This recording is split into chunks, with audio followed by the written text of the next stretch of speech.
Gitondo cyiza nshuti mwene data we wahisemo kudukurikira ku Mukiranutsi TV, tubahaye ikaze mu mwanya w'ijambo ry'Imana hano ku Mukiranutsi TV. Kuki rero wakwibaza ngo kuki yitwa Umukiranutsi TV? Nabyo ni ubundi buhamye, ariko nuko Imana yabishatse kandi tugomba kuba nk'uko Imana ishaka, apana twebwe uko dushaka.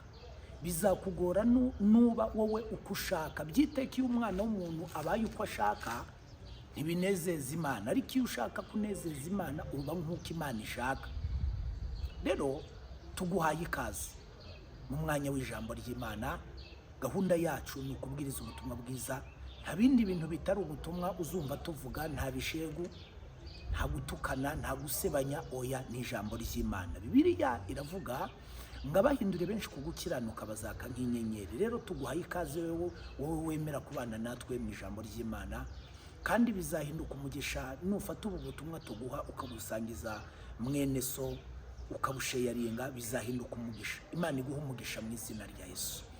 Rero ni mwene so niyo yita Theobald ukugezaho ijambo ry'Imana uko bukeye nuko bwije. Imana iguha umugisha mu izina rya Yesu. Rero tugiye gusoma ijambo ry'Imana. Ndumva hari ijambo ribyukiye mu mutima wanjye, Imana ikize ku mutima. Rero tuguhaye ikaze wowe ubana natwe, wowe udushyigikira mu ijambo ry'Imana. Reka dusangire hamwe ijambo ry'Imana Imana ikize ku mutima kugira ngo twumve ijambo ry'Imana. Kadusome mu gitabo Paulo yandikiye Abaroma, turasoma ibice 8, duhere ku murongo wa 5. Haranditse ngo abakurikiza ibya kamere y'umubiri bita ku by'umubiri, naho abakurikiza iby'umwuka bita ku by'umwuka. Umwami atugirire neza. Bibiliya iravuze ngo abakurikiza ibya kamere y'umubiri bita ku by'umubiri, abariko abakurikiza kamere y'umwuka nabo bita ku by'umwuka. Ibi rero bishatse kuvuga iki? Iyo bavuze ngo kamere, ubundi iyo ugiye mu ijambo ry'Imana mu gitabo Paulo yandikiye Abagalatiya mu bice 5 niho usanga ingeso za kamere. Iyo bavuze kamere ni igihe umuntu ari mu mubiri atari mu mwuka, atwarwa n'isino y'umubiri. Rero iyo umuntu ari mu butwari bwa kamere, Bibiliya iravuga ngo akurikiza ibya kamere y'umubiri. Ni gute ushobora kubaho mu buzima ariko udakurikije kamere y'umubiri? Umubiri ntugutegeke, ntugutwaza igitugu, ahubwo ukabaho muri presence y'Imana, ukabaho umubiri ugutegeka kandi unezeza Imana, mu buzima bunezeza Imana. Ni igihe uzaba wahaye Imana umwanya, akaba ari igutegeka, akaba ari kuyobora, akaba ariyo ibana nawe ku manywa na nijoro. Rero iyo umuntu ari mu mubiri akora iby'umubiri, umutegeka, ariko niyo ari mu mwuka akora iby'umwuka. Imana ihabwa icubahiro. N'ikirere Imana ishaka muri iki gitondo, irashaka ko dutegeka imibiri yacu igahinduka insengero z'umwuka wera, ntituyoborwe n'umubiri, ntituyoborwe na kamere. Nibwo tuzabaho mu buzima bunezeza Imana. Mwene data, iyo umuntu ari mu mubiri atekereza iby'umubiri. Iyo umuntu ari muri kamere y'umubiri ni hasebanye. Kamere y'umubiri yereka umuntu ko runaka mwanga. Iyo umuntu ari mu butware bwa kamere y'umubiri atekereza ibintu biri negatifu, atekereza ibintu byandi bishoboka. Niho yibuka abanzi bamugiriye nabi, niho yibuka abantu bamuroga, niho yibuka abantu bamurwanya. Ariko uri muri kamere y'umwuka, haleluya, iyo umuntu ari muri kamere y'umwuka anezeza Imana, nibwo atekereza ibintu byiza. Iyo umuntu ari muri kamere y'umwuka wera, niho yibuka ko ari uwamukoshereje, yarangiza akamusabira imbabazi. Ibyo nibyo byabayeho kuri Sitefano ubwo bamwicishaga amabuye, kuko yari ari muri kamere y'umwuka. Bibiliya iyo uyisomye iravuga ngo Sitefano bamwicisha mu bamutera amabuye paka umwuka ushizemo. Rero niki Sitefano yakoze kidasanzwe? Sitefano ikintu yakoze nuko yari ari mwuka ngo abona ijuru rikingutse, bituma asabira abantu imbabazi. Rero iyo uri muri kamere y'umwuka usabira abakugiriye nabi imbabazi, ubohoka ku mwana w'umuntu ukabona ko atari we wakugiriye nabi, ariko ari Satani. Ariko byiteke iyo umuntu ari muri kamere y'umubiri, nibwo avuga ngo shango nzihorera, ngo runaka ngo yangire nabi, ngo shango nzihorera. Iyo umuntu ari muri kamere y'umwuka ari y'umubiri arihorera. Iyo umuntu ari muri kamere y'umubiri nibwo akora ibidakwiriye, anywa ibitanyobwa byo yari yarihanye, akavuga ngo ibimana mbabarire sinzongera kubirya, arabirya. Ibyo yari yaraziririje arabizirura, kuko ari muri kamere y'umubiri irifuza. Kamere y'umubiri irwanya iy'umwuka. Ntabwo umubiri n'umwuka bihura, bisaba ngo kimwe kimukira ikindi. Iyo umuntu yakiriye Kristo nk'umwami n'umukiza, burya babaye nk'inkabo yatsinzwe. Icyambere aba yarirwaniriye byaranze, none akazamura amaboko akavuga ngo Mana ahasigaye ni wowe, njyewe biranze, ntibigikunze, narirwaniriye ntibyemera. Yesu akaza mu buzima yarangiza akampindura cyangwa se akaguhindura. Ni ryari duhinduka rero? Ni igihe twemeye ko turi abanyabyaha, ni igihe twemeye yuko dushaka kuyoborwa na kamere y'umwuka wera. Rero iyo umuntu twasomye ngo iyo umuntu ari muri kamere y'umubiri atekereza iby'umubiri, ariko nanone iyo ari muri kamere y'umwuka, haleluya, niho atekereza iby'umwuka. Umwami adufashe kandi atugirire neza. Uri muri kamere y'umubiri arirwanirira, ariko iyo uri muri kamere y'umwuka wera, Imana irakurwanirira. Niho bakuroga ntibugufate, niho bakugirira nabi ntubyiteho, ukikomereza urugendo. Kuko ijambo rava Paulo yandikira Abaroma aravuga ngo mvuga iki cyangwa se ndeka iki, niba Imana iri mu ruhande rwanjye, umubisha yaba nde, yava he? Rero mwene data, reka dukurikize kamere y'umwuka, reka twige kugendana n'Imana kandi tugendane n'Imana twifuza ko ituyobora. Iyo umuntu ari muri kamere y'umwuka ayoborwa n'Imana kandi akemera kugendana nayo iminsi yose. Imana idufashe kandi tugirire neza. Hari umugabo wari ufite kamere y'umwuka witwa Koroneliyo. Imana idufashe. Umunsi yahuraga na Yesu, Koroneliyo yahindutse totalema kandi ngo yari akomeye, ariko arahinduka. Bituma Imana iziramwiyereka yo ubwayo. Yesu ahimbazwe cyane. Iyo umuntu kandi ngo yari umuntu udasanzwe ukomeye, ariko kuko yahisemo kuyoboka Imana, Imana iza kumwiyereka.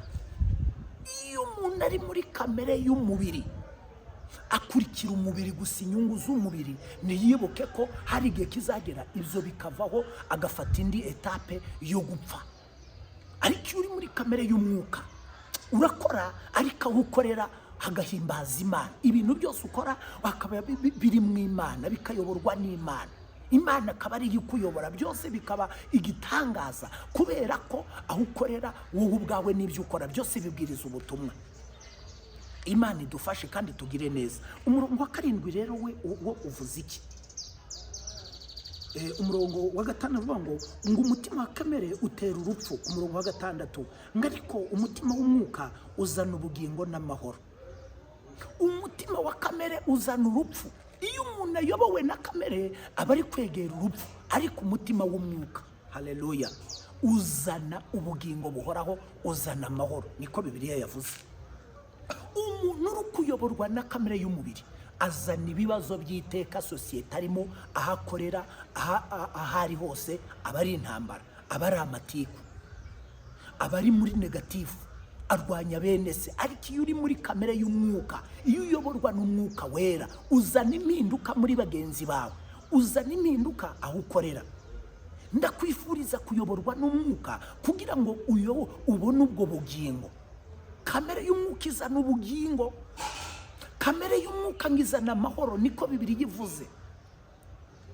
Uhinduka isoko y'amahoro iyo uyoborwa na kamere y'umwuka. Umuntu uyoborwa n'umwuka aba isoko y'umugisha muri bagenzi be, aba isoko y'impinduka muri sosiyete, aba isoko y'impinduka ahakorera, ahinduka igisubizo ahari, ntahinduka ibibazo. Ariko iyo uri muri kamere y'umubiri, nibwo usanga wakoze ibidakorwa, nibwo usanga wagiye mu bitameze neza, mu bitagenda, nibwo usanga wivanze mu bitakureba, kuri muri kamere y'umubiri. Ariko iyo uri mu mwuka, uzana ubugingo muri mwene so, umurikira abandi, uhinduka urumuri rumurikira bagenzi bawe. Mwene data, birashoboka kandi ushobora kumara imyaka myinshi ariko iyobowe na kamere y'umubiri, utayoborwa n'umwuka. ushobora kumara imyaka myinshi mu idini, ukaba rivera, ukaba diyakoni, ukaba pasiteri, ukaririmba neza, ukaba umuhanzi, ukaba n'umukire, yewe ukagira imyanya y'icyubahiro mu isi no mu bantu, ariko uyoborwa na kamere y'umubiri. Ikimana ishaka rero ni iki? Ni uko njye nawe duhinduka tukayoborwa n'umwuka wera, bityo tugahinduka urumuri, tukazana ubugingo muri bene data, tukazana urumuri ahacuza umwijima muri bene data. Niko umuririmbyi yaririmbye avuga ngo tugende mu misozi ngo tubabwire ibya Yesu, ngo maze nabo bakizwe, ngo batazajya mu muriro. Imana ihimbazwe. Uri muri kamere y'umwuka agira ishyaka, iyo uri mu mwuka ugira ishyaka ryo kuyobora bene so inzira ikwiriye, kuyobayobora mu bugingo, kubereka inzira nziza, kubakura mu byaha, kubahugura, kubasengera. Ariko abantu kuko buzuye kamere y'umubiri, kamere y'umubiri mbi, usanga niyo mwene so aguye uba ubonye okazi yo kumuvuga nabi, ubonye okazi yo kumusebya, kandi ngo ni mwene so, ngo ni umukristo. Nibwo uba ubonye igihe cyo kumufata nabi, kumuvugaho ibitagenda. Ariko iyo uri muri kamere, mu butwari bw'umwuka wera, uramusengera ntumuvuga. Niho Pawulo yandikiye Abagalatiya mu bice 6 ngo mwene so nagupfa gitatumo n'ibyago bitari bimwe mu mwuka uzana impinduka aho uri. Rero twitandukanye na kamere y'umubiri, kuko Bibiliya yavuze ngo izana urupfu. Uri muri kamere y'umubiri ntashobora kunezeza Imana, ariko iyo uri mu mwuka unezeza Imana. Iyo turi mu mwuka nibwo tumenya igikwiriye, nibwo tumenya kuvuga ibikwiriye, nibwo tumenya kuzana ishusho nziza muri bene data, nibwo tubona kuzana igikwiriye mu bo tubana, nibwo usanga twagiye mu butwari bw'Imana, mu cyubahiro cy'Imana, tugakora ibidasanzwe. 7 ho havuze iki rero? Havuze ngo kuko umutima wa kamere ari umwanzi w'Imana, ngo kuko utumvira amategeko y'Imana ndetse ntushobore kuyumvira, ngo kuko umutima wa kamere ari umwanzi w'Imana. Iyo umuntu afite kamere, umutima wuzuye kamere, umutima uri ukunda isi cyane, umutima wa kamere ngo ntushobora kunezeza Imana, aba ari umwanzi w'Imana. Ukandi umuntu ashobora kuyoborwa na kamere nabwo ntabimenye. Nushaka kumenya ingeso za kamere, ujye mu Bagalatiya ibice 5, uzasanga yizo ngeso kuri 19. Harimo gusambana, harimo gukora biteye isoni, harimo ishyari, harimo amagambo, harimo amahane, harimo kwitandukanya, kwirema ibice, ubwicanyi n'ibindi. Rero Imana ikeneye ko twitandukanya n'iyi kamere, kuko Bibiliya yavuze ngo uri mu butwari bwa kamere ntashobora kunezeza Imana. Wibaze ngo mbese wowe uri mu butwari bwa kamere cyangwa uri mu mwuka? Iyo umuntu ari muri kamere aba ari ahantu habi, kuko aba ari mu mubiri. Rero iyo Yuda atayoborwa na kamere, ntabwo aba yarafashe ariya mafaranga yo kugambanira umwana w'Imana. Ariko umuntu ashobora kumara igihe kirekire mu idini kandi akiyoborwa na kamere. Ariko Yesu akeneye ko nge nawe tuva mu butwari bwa kamere, ahubwo tukayoboka umwuka w'Imana, akaba ari utuyobora, umwuka wera akatuyobora. Kuko Bibiliya ivuze ngo kamere ni umwanzi w'Imana, ngo kuko utumvira amategeko y'Imana ndetse ngo ntashobora kuyumvira. Iyo umuntu ari muri kamere ntashobora kubahiriza no kumvira amategeko y'Imana, ahubwo usanga yarwanya, ayakandagira, hakabe n'ubwo yaba yazi. Ntushobora kumenya cyangwa se kwakira imbaraga z'umwuka zidushoboza gukurikiza ubutwari bw'imbaraga z'Imana, ngo tuyoboke umwuka wera tuyobore, mu gihe tutaremera ko turi abanyantege nkeya ku kamere turimo. Ariko iyo tubyemeye niho dukora ibinezeza Imana. Iyo umuntu yimenye ko ari muri kamere, akimenya aho ikosa, akimenya aho icyaha, akimenya aho yamafuti, akimenya ko yakoze ibidakorwa, niho usanga akenshi umwuka w'Imana yaje gutura muri we. Niba ushaka kubana n'Imana, niwemere ko uri umunyamafuti, niwemere icyaha cyawe, niwemere ayo makosa. Buriya umuntu yamaze kwemera ko ari umunyabyaha, ababonye na okaziyo, ababonye amahirwe yo kubwira Imana ngo mbabarire. Ariko iyo umuntu ari muri kamere ntashobora kwemera ko ari umunyamakosa. Mwene data, uhawe umwanya, umwuka kuyobore, umwuka yongera gusure, akwereke yuko kamere izana urupfu. Niko twasomye ijambo, kamere izana urupfu. Imana irashaka ko toborwa na kamere y'umwuka, nibwo tuzakora ibikwiriye. Ijambo ryo ku murongo w'umunani, ku murongo wa munani haravuze ngo erega burya abari mu butwari bwa kamere ntibashobora kunezeza Imana. Iyo uri mu butwari bwa kamere ntiwanezeza Imana. Umuntu anezeza Imana ryari? Ni igihe ari mu mwanya w'Imana. Iyo umuntu atari mu butwari bwa kamere ntihanezeza Imana. Imana ishaka kubamo, niho uzaba mu kirere urimo cyo kwishimirwa n'Imana. Ariko kamere ituma umuntu atanezeza Imana. Mwene data, ndagushishikariza ndagusaba ngo ongera wige kunezeza Imana, ongera witandukanye. Rega Imana ntushobora kwinezeza mu gihe uri mu by'isi, mu gihe uri mu isi ntushobora kunezeza Imana. Umuntu anezeza Imana iyo atandukanije umubiri n'isi, agatandukanya ubugingo n'isi, niho dushobora kunezeza Imana. Abantu benshi tubayeho mu buzima bwa mpemuke ndamuke, ariko iyo umuntu ari mu mwuka ntihanezeza Imana. Ariko uri mu mubiri ntashobora kunezeza Imana kuko aba ari muri kamere y'isi. Umurongo w'icyenda rero uvuze iki? Icyenda haravuze ngo ariko mwebwe ntimuri aba kamere, ngo ahubwo muri ab'umwuka, niba umwuka w'Imana ari muri mwe. Ariko umuntu wese utagira umwuka wa Kristo ntaba muri we. Mwene data, utagira umwuka wa Kristo, Bibiliya iravuze ngo ntabwo aba ari muri we. Umuntu ikimana gusaba nge nawe, Bibiliya ivuze ngo uri mu butwari bwa kamere ntashobora kunezeza Imana. None uba ari imyaka ubaye mu idini uyoborwa na kamere gusa, uba ari imyaka ubaye muri iryo torero ryawe uyoborwa na kamere gusa, umwuka atakuyobora. Iyaba wayoborwaga n'umwuka, n'ibyo utunze byayoborwa n'umwuka, Imana yazi ikabituramo. Ariko kubera ko tuyoborwa na kamere, ibyawe ni ibyawe. Utunga imodoka ntayo wahari ifite, uturana n'abakene ntushobora kubagaburira kuko uri muri kamere y'umubiri. Ushobora kugira umuryango ukennye kandi ukize, ntufashe bene so bakennye. Umwana yiga mu mashuri meza, ntushobora kurihira n'umwana na nayini 20,000 ngo agende yige kuko uri muri kamere y'umubiri. Iyo umuntu ari muri kamere y'umubiri arya ibizira, ibyo bibiri buzanya arabirya akabinywa kandi akumva ntacyo bimutwaye, kuko umwuka utari muri we ntagira umutima umucira urubanza. Ndakwifuriza kuyoborwa n'Imana, nibwo uzayoborwa ndetse Imana ikakwishimira mu buryo nyakuri. Uri mu butwari bwa kamere ntanezeza Imana. Wibaze ngo umaze imyaka ingahe uyoborwa na kamere? Umaze igihe kingana gite umwuka atakuyobora? Icyo umwuka gushakaho yari kuntumye ngo wongere wige kunezeza Imana, wongere wige kugendana n'Imana, ubeho mu buzima bunejeje Imana. Reka nkubwire, Paulo yandikiye Timoteyo, aramubwira ngo tuza mu isi ntacyo twahazanye kandi tuzanahava ntacyo tujyanye. Rero ibyo utunze uzabisiga, bigiye guteranya n'Imana, byose bizahinduka ubusa. Niko umubwiriza yavuze, ntacyo uzajyana. Inzu yawe nziza uraramo ntibazayigushyinguramo, ntuzayijyana. Amafaranga utunze ubitse, wanze gufasha mu bantu, wanze kugaburamo abantu, wanze kubishyuramo mitiweli, wanze kugaburamo abantu, uzayasiga, azaribwa n'abandi.